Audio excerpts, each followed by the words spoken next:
26 August নবী সাহেবের জন্মদিন।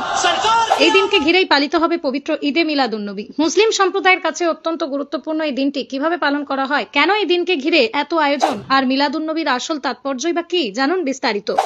26 আগস্ট বিশ্বনবী হযরত মুহাম্মদ মুস্তাফা সাল্লাল্লাহু আলাইহি ওয়াসাল্লামের জন্মস্মরণে পালিত হবে পবিত্র ঈদে মিলাদুন্নবী। ইসলাম ধর্মাবলম্বীদের কাছে এই দিনটি অত্যন্ত শ্রদ্ধা ও ভালোবাসার একটা দিন। নবীদের জন্ম, তার জীবন, তার চরিত্র এবং মানুষের জন্য রেখে যাওয়া তার শিক্ষাকে স্মরণ করে দিনটি পালন করেন বহু মুসলিম। ঈদে মিলাদুন্নবীর সঙ্গে জড়িয়ে রয়েছে ইসলামী ক্যালেন্ডারের রবিউল আওয়াল মাস। মুসলিম সমাজের একটা বড় অংশ রবিউল আওয়ালের 12 তারিখে নবীজির জন্মস্মরণের দিন হিসেবে পালন করেন। তবে নবী হযরত মুহাম্মদ শাহ এর জন্ম তারিখ নিয়ে ঐতিহাসিকভাবে বিভিন্ন মত রয়েছে। সেই কারণেই 26 আগস্টকে সরাসরি তার ঐতিহাসিক জন্ম তারিখ না বলে 26 সালের এই উপলক্ষেই পবিত্র মিলাদুন্নবী দিন হিসেবে উল্লেখ করাই বেশি নির্ভুল। এই দিনটিকে ঘিরে সকাল থেকেই বিভিন্ন জায়গায় শুরু হয়েছে ধর্মীয় অনুষ্ঠান। মসজিদে মসজিদে আয়োজন করা হয় মিলাদ মাহফিল, কোরআন তিলাওয়াতের পাশাপাশি পাঠ করা হয় দারুদ সালাম। আলেম ও ধর্মীয় ব্যক্তিত্বরা নবীজির জীবন ও আদর্শ নিয়ে আলোচনা করেন। তার শৈশব, তার নবুয়ত প্রাপ্তি, মানুষের সঙ্গে তার আচরণ, অসহায় ও দরিদ্র মানুষের প্রতি তার সহমর্মিতা এবং শান্তি ও ন্যায়ের শিক্ষা তুলে ধরা হয়। অনেক জায়গায় এই দিন নাত শরীফ পাঠ করা হয়। নবীজির প্রতি শ্রদ্ধা ভালোবাসা প্রকাশ করে ধর্মীয় কবিতা ও নাত পরিবেশন করেন অনেকে। কোথাও আবার বড় আকারে ধর্মীয় সভার আয়োজন করা হয়। ঈদে মিলাদুন্নবী অন্যতম একটি গুরুত্বপূর্ণ দিক হলো মানুষের পাশে দাঁড়ানো।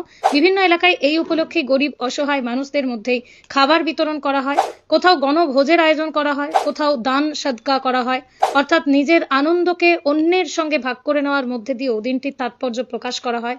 অনেক এলাকায় মসজিদ, রাস্তা, বিভিন্ন প্রতিষ্ঠান সাজানো হয়, আলোকসজ্জা করা হয়। আবার কোথাও ধর্মীয় জুলুস, শোভাযাত্রার আয়োজন করা হয়। মানুষ দলবদ্ধভাবে নবীজির প্রশংসায় নাচ পাঠ করতে করতে শোভাযাত্রায় অংশ নেয়। তবে কোথায় কিভাবে অনুষ্ঠান হবে তা সম্পূর্ণভাবে স্থানীয় রীতি ও ধর্মীয় মতের উপর নির্ভর করে। তবে একটা বিষয় অবশ্যই জানা দরকার, সব মুসলিম একইভাবে ঈদে মিলাদুন্নবী পালন করবে না। মুসলিম সমাজের একটা বড় অংশ এই দিনটিকে নবীজির জন্মস্মরণ, তার জীবন ও শিক্ষা আলোচনার দিন হিসেবে পালন করেন। আবার কিছু আলেম ও মুসলিম সম্প্রদায় মনে করেন নবীজি ও তাঁর সাহাবীদের সময়ে এভাবে মিলাদ পালনের প্রচলন ছিল না, তাই তারা এই ধরনের অনুষ্ঠান পালন করেন না। অর্থাৎ মিলাদ পালন নিয়ে মুসলিম সমাজের মধ্যেই ধর্মীয় মতভেদ রয়েছে।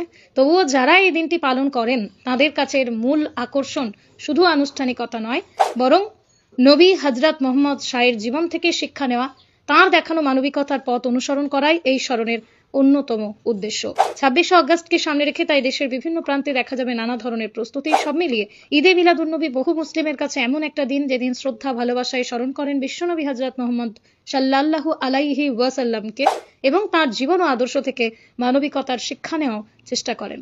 26 আগস্ট নবীজির জন্মস্মরণে ঈদে মিলাদুন্নবী ভালোবাসা, শ্রদ্ধা, মানবিকতা এবং তাঁর আদর্শকে স্মরণ করার একটা বিশেষ দিন।